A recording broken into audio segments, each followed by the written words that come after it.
The sirens cut through the Sunday morning quiet like broken glass.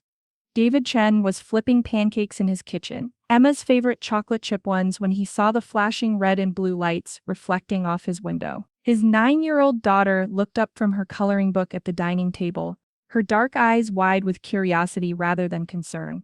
"Daddy, why are the police here?" David's stomach dropped as he heard car doors slamming, heavy footsteps on his front porch. Somehow, he already knew this wasn't a mistake. Wasn't some neighbor's emergency. This was about him. The pounding on the door made Emma jump. "David Chen, open up! Police!" His hands trembled as he turned off the stove. "Emma, sweetheart, go to your room for a minute, okay? But my pancakes just for a minute, baby. I promise."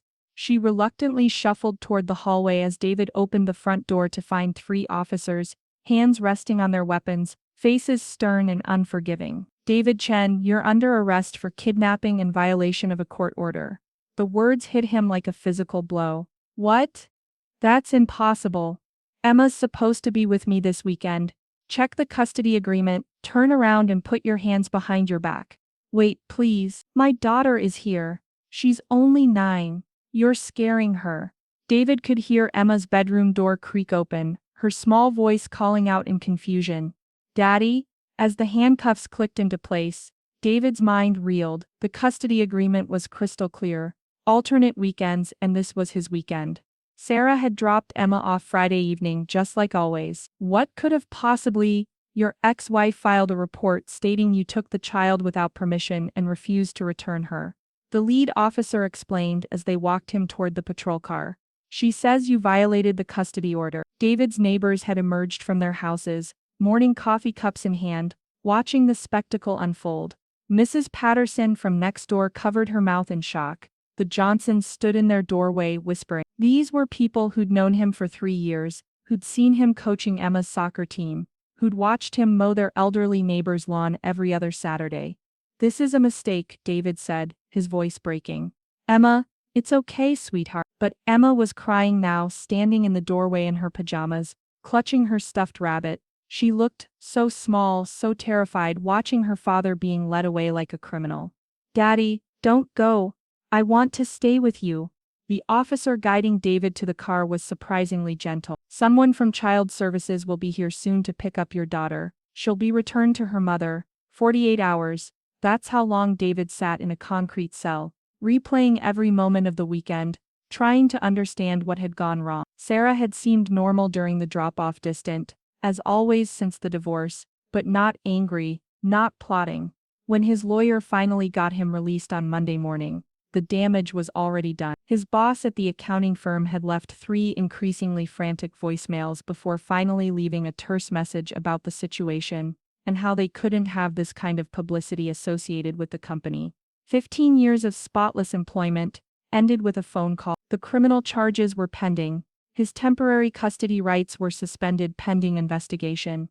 And somewhere across town, Emma was probably wondering why her daddy had been taken away like a bad man on TV. David sat in his empty apartment, staring at the cold pancakes still sitting on the counter, and realized that his life as he knew it was over, all because of a lie, all because Sarah had decided to destroy him, and she'd used their daughter as the weapon. The truth came in pieces, like shards of glass cutting deeper with each revelation.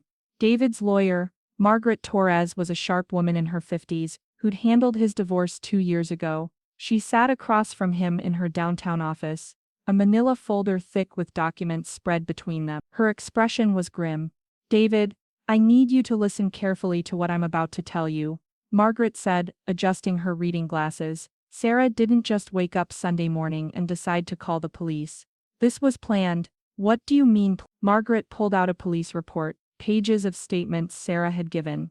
"She's been building a case against you for months. Look at this. She claims you've been erratic during custody exchanges, that Emma comes home upset after visits with you, that you've made threats about taking Emma away." David's hands clenched into fists. "That's all lies. Complete fabrication. But here's the thing. She's been documenting everything. Photos of Emma allegedly crying after visits, text messages she claims are threatening, even recordings of phone calls that she says show your unstable mental state." "Recordings? What recordings?" Margaret flipped through more papers. She submitted audio from 3 different phone calls over the past 2 months. Conversations about Emma's schedule, school events, normal co-parenting discussions, but she's taken them out of context, edited them to make you sound aggressive and demanding. The room seemed to spin. David remembered those calls, routine conversations about Emma's soccer practice, a parent-teacher conference, her upcoming birthday party. Sarah had been unusually accommodating, even friendly. Now he understood why. There's more, Margaret continued, her voice getting quiet. I spoke with Sarah's neighbor, Mrs. Rodriguez. Off the record, she told me Sarah has been coaching Emma. She overheard Sarah telling Emma things, like, remember, if anyone asks, Daddy gets angry sometimes, and you don't have to pretend to be happy about visiting Daddy. David felt sick. She's been poisoning Emma against me. It gets worse. Sarah's boyfriend Marcus Webb moved in with them 3 weeks ago. Guess what he does for a living? I don't know. Private investigator, specializes in custody cases. Margaret leaned back in her chair. David, this wasn't just planned. It was professionally orchestrated. Sarah wants you completely out of the picture, and she's been building the case to make it happen for months. The pieces clicked into place with horrifying clarity. Sarah's sudden change in demeanor over the past few months, always being extra accommodating about schedule changes, encouraging David to take Emma for longer visits, being unusually chatty during phone calls. She hadn't been trying to co-parent better, she'd been setting traps. Why? David asked, though part of him already knew. Why go to such extremes? The divorce was settled. We had an arrangement that worked. Margaret pulled out another document. Because she wants to move to Portland. Marcus got a job offer there and Sarah wants to go with him. But she can't relocate Emma without your consent or a court order. Unless I'm deemed an unfit parent. Or unless you're in prison for kidnapping. David stared out the window at the city below. People going about their normal lives while his world crumbled. 2 years ago when they'd divorced, Sarah had seemed reasonable. They'd agreed on joint custody, split holidays, even managed to be civil at Emma's school events. He'd thought they were doing well as co-parents, putting Emma first despite their failed marriage. Now he realized it had all been an act. Every smile, every cooperative moment, every time she'd said Emma needs her father, all of it had been a lie while she and her boyfriend planned his destruction. There's something else, Margaret said quietly. Emma's been asking about you. Sarah's been telling people, teachers,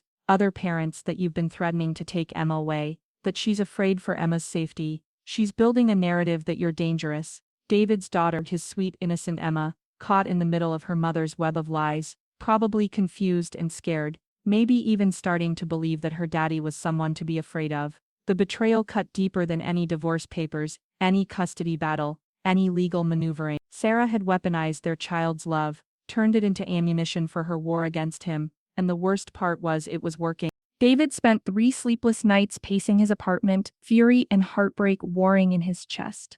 By Thursday morning, the rage had crystallized into something colder, more focused. If Sarah wanted to play dirty, if she wanted to destroy him using lies and manipulation, then he would beat her at her own game. But he would do it with the truth.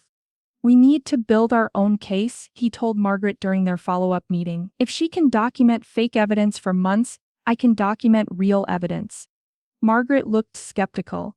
David, I understand you're angry, but we need to be very careful here. Any appearance that you're stalking or harassing Sarah could make things worse. I'm not talking about stalking, I'm talking about proving she's a liar. David pulled out a notebook he'd been filling with details. Look, she claims I'm erratic and threatening. Right? But I have witnesses. Emma's soccer coach, her teacher, the parents from her playgroup. They've all seen me with Emma hundreds of times. They know I'm not some dangerous psychopath. Margaret nodded slowly. Character witnesses are good, and Marcus Webb, her boyfriend. You said he's a private investigator. I did some research. David slid a printed page across the desk. He was arrested 2 years ago for illegal surveillance in a divorce case. The charges were dropped, but there's a pattern here. This is what he does. He helps vindictive ex-spouses destroy each other. That's actually useful, Margaret admitted, making notes. What else? I want to request Emma's school records, her counseling sessions if she's having any, medical records.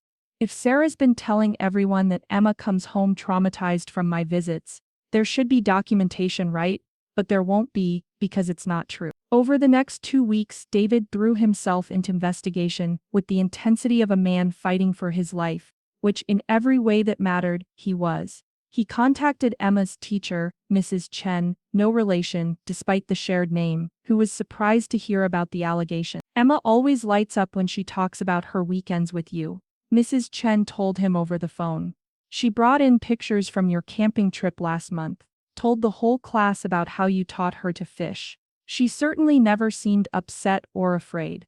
David documented everything. He reached out to other parents from Emma's activities, gathered character references, even got statements from his neighbors about his behavior and relationship with Emma. The picture that emerged was of a devoted father who clearly adored his daughter, the opposite of Sarah's narrative. But the breakthrough came during his first supervised visit with Emma since the arrest. They met at a family services office, a sterile room with toys scattered around and a social worker taking notes in the corner. Emma ran to him the moment she saw him, wrapping her arms around his waist, like she was afraid he might disappear again. "Daddy, I missed you so much. Why did the police take you away? Mommy said you were in trouble, but I don't understand why." David's heart shattered at the confusion in her voice. He knelt down to her level, choosing his words carefully with the social worker listening. "Sometimes grown-ups have misunderstandings, sweetheart. But I'm here now, okay? I love you so much." They spent the hour coloring and playing with puzzles, Emma chattering about school and her friends, seemingly normal except for the occasional worried glance she'd give him, as if checking to make sure he was still there. As they packed up the art supplies, Emma pulled a small notebook from her backpack. "Daddy, I've been writing in this every day since you went away. It helps when I'm sad." "What kind of writing, baby? Like a diary?" "I write about my feelings and stuff." She opened it to show him pages covered in her careful 9-year-old handwriting. "See? I wrote about how I don't understand why mommy says you're scary sometimes, because you're not scary to me. And I wrote about how Marcus tells me I should be happier that you're not around so much, but that makes me feel bad because I want to be around you." David's pulse quickened. He kept his voice casual, gentle. "That sounds like very important writing, Emma. It's good to write down your feelings. Sometimes I get confused because mommy tells me things about you, but then when I'm with you, you're just my regular daddy." Emma's brow furrowed with the weight of thoughts too heavy for a child her age. "Like she says you get really angry and yell, but I don't remember you yelling at me." "Maybe I forgot?" The social worker was scribbling notes furiously. David fought to keep his expression neutral, but inside, his lawyer's mind was racing. Emma's diary, written in her own innocent words, documenting the confusion and manipulation she was experiencing, could be the key to everything. "Emma, sweetheart, do you write in your diary every day?" "Almost every day. Especially when I'm confused or sad. Mrs. Patterson next door gave it to me after you got arrested. She said sometimes writing helps when we don't understand grown-up things." God bless Mrs. Patterson, David thought. His elderly neighbor had always been kind to Emma, and apparently she'd sensed that the little girl needed an outlet for her confusion. "That's wonderful, baby. Writing is a very good way to understand your feelings." As their visit ended and Emma hugged him goodbye, David's mind was already working. Emma's diary, written in her own words, without coaching or influence, documenting her mother's manipulation and her own confusion about the conflicting narratives she was being fed. It could be the smoking gun that exposed Sarah's lies. But he had to be careful. The last thing he wanted was to traumatize Emma further, or make her feel like she was betraying her mother. This had to be handled delicately, legally, and with Emma's well-being as the top priority. That night, David called Margaret with a plan that felt both brilliant and terrifying. If Sarah wanted to use their daughter as a weapon, then perhaps their daughter would be the one to reveal the truth. Not because David asked her to, but because truth had a way of surfacing when given the chance. The war wasn't over. In fact, it was just beginning. But for the first time since his arrest, David felt like he might actually have a chance to win. Margaret moved fast. Within a week, she had filed motions to subpoena Emma's diary, school records, and counseling notes, if any existed. She also requested a full psychological evaluation of both parents and a forensic examination of the audio recordings Sarah had submitted as evidence. Sarah's response was swift and vicious. "She's filed for a restraining order," Margaret told David over the phone, her voice tight with controlled anger. "Claims you've been stalking her, that you showed up at Emma's school, that you've been having other parents spy on her." David nearly dropped the phone. I haven't been anywhere near her school. I can't even pick Emma up because my custody rights are suspended. I know, but she's also filed a motion to have Emma's diary ruled inadmissible, claiming you somehow coerced Emma into writing false entries during your supervised visit. How could I coerce her into months of diary entries? She started writing in it after my arrest. Sarah's claiming the diary is recent, that you and Emma concocted it together as a way to manipulate the court. She's also saying that your request for the diary shows you're trying to exploit Emma's private thoughts for your own gain. David felt the familiar rage building, but this time it was tempered with something colder. Sarah was desperate, and desperate people made mistakes. What else? She's escalated the criminal charges. Instead of just kidnapping, she's now claiming you've been stalking and harassing her for months, that the kidnapping was part of a larger pattern of abuse and control. Margaret paused. David, she's trying to paint you as a dangerous obsessive who's been terrorizing her and Emma. Over the next few days, the situation spiraled into a nightmare of legal warfare. Sarah had somehow convinced Emma's school to change their pickup policies, citing safety concerns. She'd told the other soccer parents that David was under investigation for domestic violence, and managed to get him banned from the soccer field. Even Mrs. Patterson, his loyal neighbor, mentioned that someone had been asking questions about him, trying to dig up dirt. It's Marcus, David told Margaret during an emergency meeting. He's using his private investigator resources to build a case against me. They're not just defending, they're attacking. Margaret looked exhausted. It gets worse. I got a call from child service. Someone and we both know who filed a report claiming Emma showed up to school with bruises after her last visit with you. What? That's impossible. The visit was supervised. I know. The social worker who supervised the visit confirmed that Emma was fine when she left. No injuries, no distress. But now there's an official investigation, and they're questioning whether supervised visits are even safe. David stared at the ceiling, trying to process the magnitude of Sarah's campaign against him. She wasn't just trying to win custody, she was trying to destroy him completely. If these charges stuck, if she succeeded in painting him as an abusive stalker, he wouldn't just lose Emma, he'd lose everything, his reputation, his career prospects, maybe even his freedom. But Sarah had made one critical error: she'd pushed too hard too fast. The bruises, David said suddenly. When did Emma supposedly have them? Margaret checked her note. Monday morning, 2 days after your supervised visit, so Emma was with Sarah for 2 full days between my visit and when these bruises appeared. Yes, but Sarah's claiming they were hidden under Emma's clothes, that the school nurse discovered them during a routine check. David felt something click into place. Margaret, I want to request Emma's complete medical records for the past 6 months, and I want to talk to the school nurse directly. David, you can't contact the school, the restraining order, you can contact them, as my attorney. David was pacing now, his mind racing. If Emma had unexplained bruises, if this was part of a pattern, there would be documentation, medical records, previous reports, something, but I'm betting there's nothing, because this is the first time Sarah's made this claim.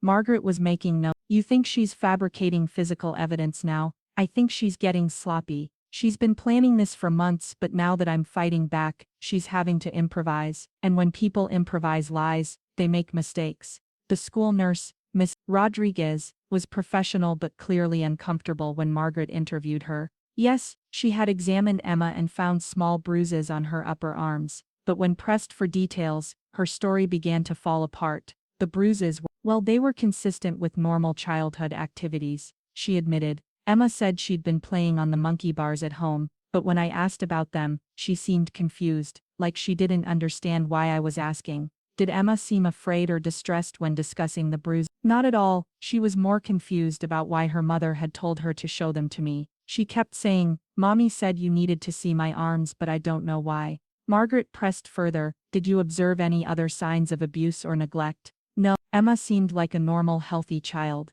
maybe a little anxious lately, but given her parents' situation, Mrs. Rodriguez trailed off, then added quietly, between you and me, I've seen real abuse cases. This didn't feel like that. This felt like what? Like coach, like someone had told Emma what to say and do, but she didn't really understand why. That evening, David sat in his apartment, reviewing everything Margaret had discovered. The medical records showed no previous injuries or concern. Emma's teacher confirmed that she'd never mentioned being afraid of her father. The soccer coach provided a statement about David's patient, encouraging behavior with all the kids. Even the social worker who'd supervised their visit noted that Emma seemed relaxed and happy with her father. But the most damning evidence was emerging from Sarah's own actions. In her desperation to destroy David, she was creating a paper trail of lies that were increasingly contradictory and implausible. She'd claimed David was violent and unpredictable, but there were dozens of witnesses to his calm, loving interactions with Emma.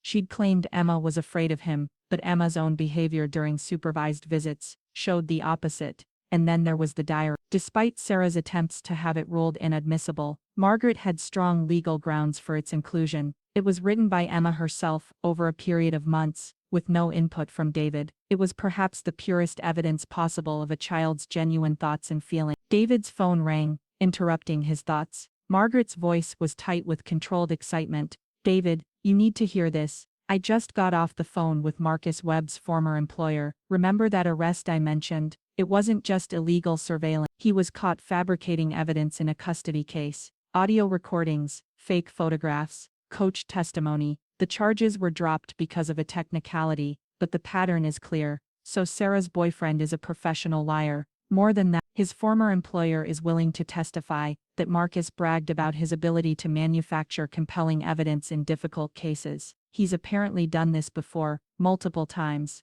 David felt a grim satisfaction. Sarah had chosen her weapon carefully, but she'd chosen a weapon with a history of backfiring on its users. "There's more," Margaret continued. "I think we can get Marcus's previous cases subpoenaed. If there's a pattern of him helping clients fabricate evidence against their ex-spouses, it completely undermines Sarah's credibility." For the first time in weeks, David allowed himself to feel hope. Sarah had escalated the war, but in doing so, she'd exposed herself and her method. The truth was a powerful thing, and it was finally starting to surface. The climax was coming, and David intended to be ready for it. The courtroom was smaller than David had expected, but it felt like a coliseum. Judge Patricia Holbrook presided from behind her bench, a woman in her 60s with steel gray hair and eyes that seemed to see through every lie that had ever been spoken in her courtroom. David sat at the defendant's table with Margaret, while across the aisle, Sarah sat with her attorney, Marcus Webb, conspicuously absent. Emma wasn't present. Judge Holbrook had ruled that the hearing itself would be traumatic enough without requiring the 9-year-old to testify in person. But her words were there, in the small purple notebook that sat on the evidence table like a bomb waiting to detonate. "Your Honor," Sarah's attorney James Morrison began his opening statement with theatrical gravity. "We are here today because of a pattern of escalating behavior by the defendant that culminated in the kidnapping of his own daughter. Chen has shown himself to be manipulative, controlling, and willing to use his child as a pawn in his obsessive campaign against my client." David watched Sarah as Morrison spoke. She sat rigidly upright, her hands folded, playing the role of the terrified victim. But David could see the tension in her shoulders, the way her fingers gripped each other too tightly. She was scared. "The evidence will show," Morrison continued, "that Mr. Chen has been stalking Ms. Chen, gathering information about her private life, attempting to turn their daughter against her, and most recently coaching the child to fabricate entries in a diary designed to manipulate this court." When Margaret stood for her opening statement, the atmosphere in the room shifted. She was calm, confident, and deadly precise. "Your Honor, what we have here is not a case of kidnapping or stalking. What we have is a case of parental alienation and fraud perpetrated by Ms. Chen and her boyfriend Marcus Webb, a private investigator with a documented history of manufacturing evidence in custody disputes." Sarah's mask slipped for just a moment, her eyes flashing with anger. "The evidence will show that Ms. Chen has spent months systematically lying to police, to the court, and to her own daughter in an attempt to eliminate Mr. Chen from their child's life. She has coached their daughter to make false statements, fabricated evidence of abuse, and enlisted the help of a man whose previous employer will testify that he specializes in creating compelling evidence against innocent parents." The first witness was Mrs. Rodriguez, the school nurse. Under Margaret's questioning, she described examining Emma's bruises, minor marks consistent with playground activities that Emma herself said came from playing on monkey bars. "Did Emma seem distressed about these bruises?" Margaret asked.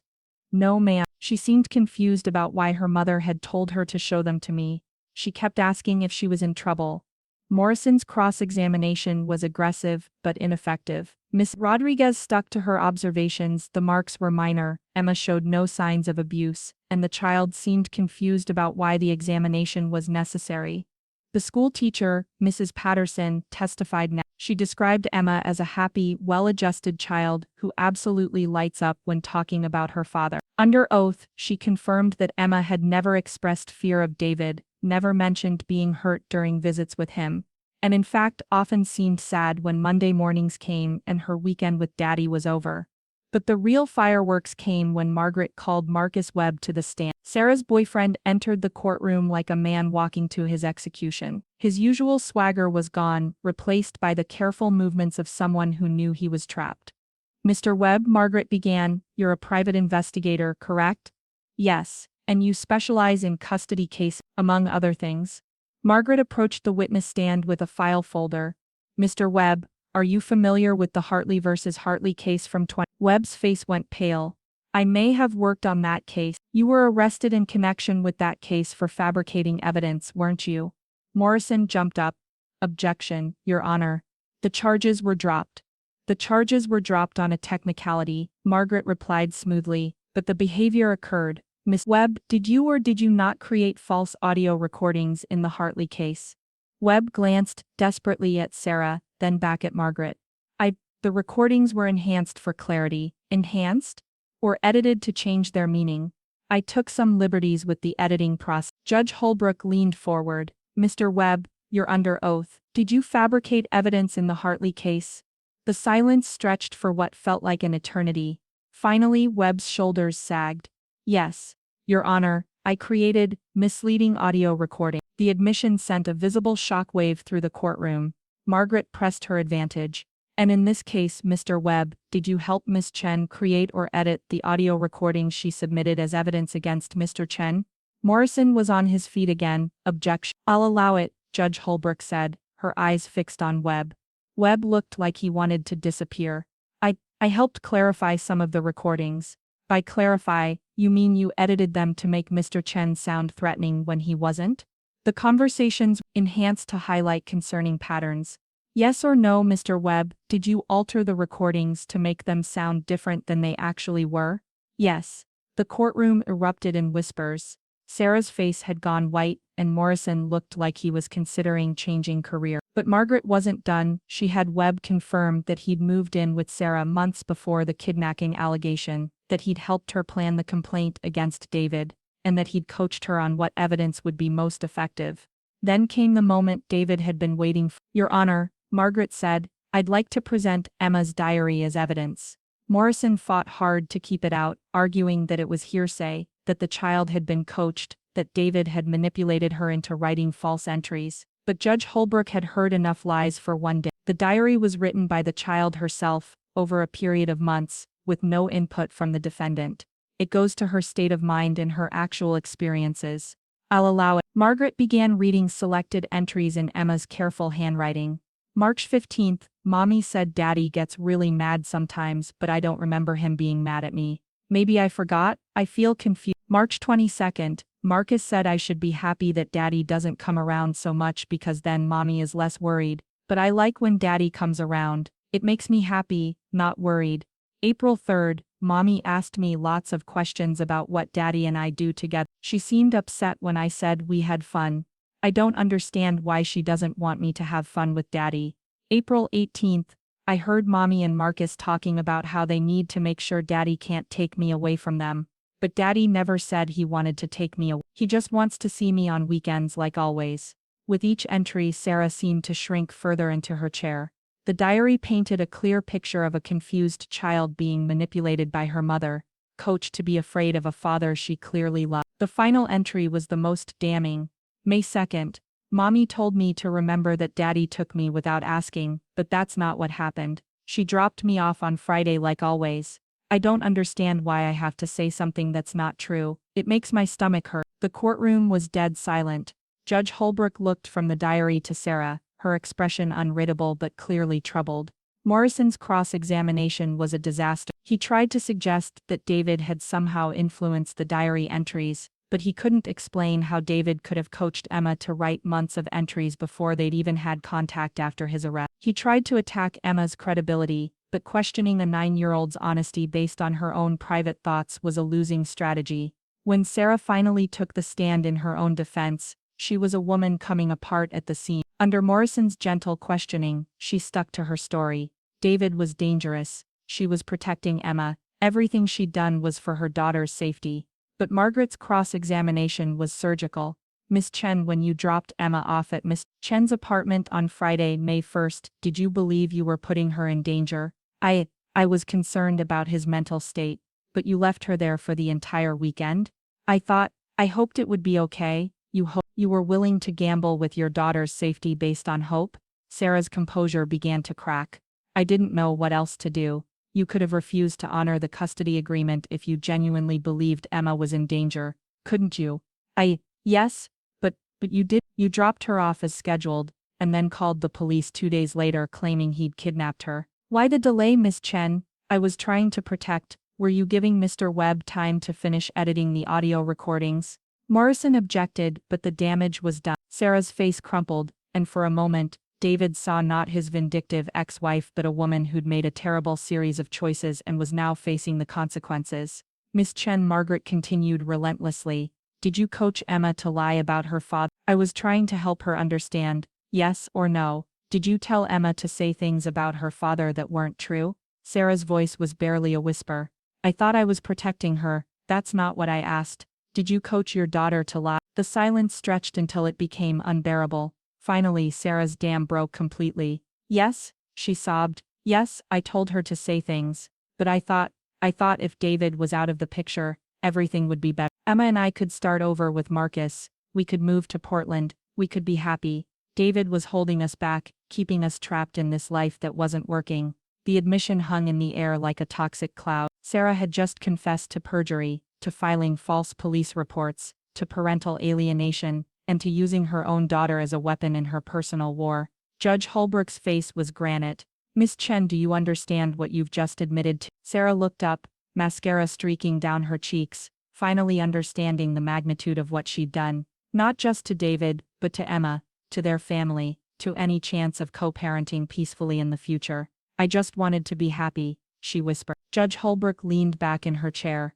her expression a mixture of disgust and profound sadness. In her 30 years on the bench, she'd seen a lot of ugly custody battles, but this level of calculated manipulation was something else entirely. The truth was finally out, but David found himself feeling no satisfaction, only exhaustion and grief for what this war had cost everyone involved, especially Emma. Judge Holbrook called a recess before delivering her ruling, and David found himself standing in the courthouse hallway, staring out a window at the city below. Margaret stood beside him, reviewing her notes, but David's mind was elsewhere on Emma, who was probably at school right now, unaware that her entire world was about to change again. You won, Margaret said quietly. You know that, right? David nodded, but the victory felt hollow. What happens to Emma now? That's up to Judge Holbrook, but given what just happened in there, Margaret paused. David, Sarah just admitted to perjury, filing false police reports, and coaching a child to lie to authorities. She's looking at serious criminal charges. The judge is going to have to consider Emma's safety and stability. When court reconvened an hour later, Judge Holbrook's expression was grave. She spent several minutes reviewing the evidence that had been presented, her voice clinical and precise as she dissected the web of lies that had been exposed. This court has rarely seen such a systematic campaign of deception and manipulation, she began. Miss Chen, with the assistance of Miss Webb, engaged in a months-long effort to falsify evidence, manipulate a child, and deceive law enforcement in this court. The damage you have done to Mr. Chen, to the legal system, and most importantly, to your daughter is profound and inexcusable. Sarah sat hunched in her chair, no longer crying, just staring at her hands as if she couldn't believe they belonged to her. All criminal charges against Mr. Chen are hereby dismissed. Furthermore, I am awarding Mr. Chen primary physical custody of Emma, effective immediately. Ms. Chen, your custody rights are suspended, pending a full psychological evaluation and completion of a court-mandated parenting program focused on the effects of parental alienation. The gavel came down with finality that echoed through the courtroom. David felt a rush of relief so intense it made him dizzy, followed immediately by a crushing weight of responsibility. He'd won, but now he had to help Emma heal from the damage her mother had inflicted. Additionally, Judge Holbrook continued, I am referring this matter to the District Attorney's Office for potential criminal prosecution of Miss Chen for perjury, filing false police reports, and child endangerment. Webb, you are also being referred for prosecution for your role in fabricating evidence. Outside the courthouse, David sat in his car for a long time before starting the engine. He'd won everything he'd fought for: custody of Emma, vindication of his character, proof that he was the victim, rather than the perpetrator. But as he drove to Emma's school to pick up his daughter, he felt the weight of what came next. Emma emerged from the school building with her backpack bouncing, scanning the pickup area with the automatic alertness of a child caught between two homes. When she saw David's car, her face lit up with genuine joy, but there was confusion there too. It wasn't his usual weekend. Daddy, what are you doing here? Is it a special day? David knelt down as she ran to him, wrapping her in a hug that felt like coming home. Hey, sweetheart, we need to talk about some grown-up stuff, okay? As they drove to his apartment, their apartment, now David tried to find age-appropriate words to explain that she would be living with him full-time now, that mommy needed some time to work on some problems, that none of this was Emma's fault. Is mommy in trouble because of my diary? Emma asked, her voice small and worried. David's heart broke a little more. Even after everything Sarah had done, Emma was worried about her mother. No, baby, your diary just helped everyone understand the truth. Mommy is in trouble because of choices she made, not because of anything you did. Will I still see her? I don't know yet, sweetheart. That's something the judge will decide later, but I want you to know that it's okay to love mommy even when she makes bad choices, and it's okay to be sad or confused or angry about all of this. That night, as David tucked Emma into the bed in what was now officially her room, she looked up at him with those dark eyes that saw too much for a 9-year-old. Daddy, why did mommy want me to say things that weren't true? David had been dreading this question, knowing it would come eventually. How do you explain to a child that her mother was willing to sacrifice her emotional well-being for her own selfish goals? Sometimes grown-ups make very bad decisions when they're scared or angry, he said carefully. Mommy was scared about some changes in her life, and she thought if she could make me go away, her problems would be solved, but that was wrong thinking, and it hurt you, and I'm so sorry you got caught in the middle of that. I wrote the truth in my diary because it felt wrong to say the other things. Does that make me bad? Oh, Emma, no, never. Writing the truth, telling the truth, standing up for what's right, that makes you brave and good. I'm so proud of you for being honest even when it was hard. Over the following weeks, David worked to establish a new normal for them both. He enrolled Emma in counseling with Dr. Sarah Martinez, a child psychologist who specialized in parental alienation cases. The sessions were difficult. Emma struggled with guilt about her mother's situation, confusion about the lies she'd been told to tell, and fear that loving her father meant betraying her mother. It's going to take time, Dr. Martinez told David after one of Emma's sessions. She's been living with cognitive dissonance for months, being told one thing about you while experiencing something completely different. That kind of psychological manipulation leaves scars. David himself started therapy to process his own trauma from the ordeal. The anger he'd felt during the court battle was giving way to a deeper grief for the years of Emma's childhood that had been damaged by Sarah's campaign, for the trust that had been broken, for the family they might have been if Sarah had chosen differently. 3 months after the custody hearing, Sarah was sentenced to 6 months in jail and 2 years of probation for her crimes. Marcus Webb received a similar sentence and lost his private investigator's license permanently. David felt no satisfaction in their punishment, only sadness that it had come to this. Emma was allowed supervised visits with her mother once Sarah completed her sentence and began therapy. The first reunion was awkward and painful, with Emma torn between her natural love for her mother and her confusion about what had happened. I want to forgive mommy, Emma told Dr. Martinez, but I'm scared she'll try to make me lie again. That's very wise, the therapist replied. Forgiveness doesn't mean forgetting what happened or putting yourself in a position to be hurt again. It means letting go of anger so it doesn't hurt you anymore. A year later, David and Emma had settled into a rhythm. She was thriving in school, her anxiety had decreased significantly, and she'd begun to open up about her feelings in ways that amazed her father. The diary that had saved them both had evolved into a shared practice. They would write letters to each other when difficult topics came up, using written words when spoken ones felt too hard. Sarah had completed her therapy and was working to rebuild her relationship with Emma, but it was slow going. The trust she'd broken would take years to repair if it ever could be fully restored. She'd moved to Portland after all, but alone, Marcus had moved on to his next victim while she was in jail. On a Saturday morning, exactly 18 months after his arrest, David sat at his kitchen table watching Emma make pancakes, the same chocolate chip ones they'd been making that terrible Sunday when the police came. She was concentrating intently on flipping them, her tongue poking out slightly as she focused. "Daddy," she said without looking up from the pan, "do you think things happen for a reason?" It was a profound question from his now 10-year-old daughter, one that had implications far beyond her years. "What do you think?" he asked. "I think maybe the bad stuff that happened was really bad, but it also meant we learned to be honest with each other in a different way. And it meant you learned to fight for me, and I learned that telling the truth is important even when it's scary." David felt tears prick his eyes. His daughter, who had been used as a weapon in her parents' war, had somehow found wisdom in the wreckage. "I think you're right," he said, "and I think you're the bravest person I know." Emma smiled and successfully flipped a pancake. "These are going to be perfect, Daddy. Want to eat them outside? It's a beautiful day." As they sat on his small balcony, sharing breakfast and watching the city wake up around them, David reflected on the cost of the war they'd survived. Sarah had gotten her revenge initially. She'd destroyed his job, his reputation, his sense of safety, but in the end her weapons had turned against her and the truth had set them all free, even if that freedom came with scars. The real victory wasn't the custody ruling or Sarah's conviction. The real victory was sitting across from him, sticky with syrup and chattering about her upcoming school play, whole and healing and learning to trust again. Emma had been both the weapon and the salvation in their story, and she was strong enough to be both. David had learned that sometimes the best revenge against lies is simply living truthfully. Sometimes the most powerful response to manipulation is authentic love, and sometimes the innocent voice of a child writing in her diary can be more powerful than all the schemes of adults. The war was over, the healing had begun, and on this perfect Saturday morning, that was enough.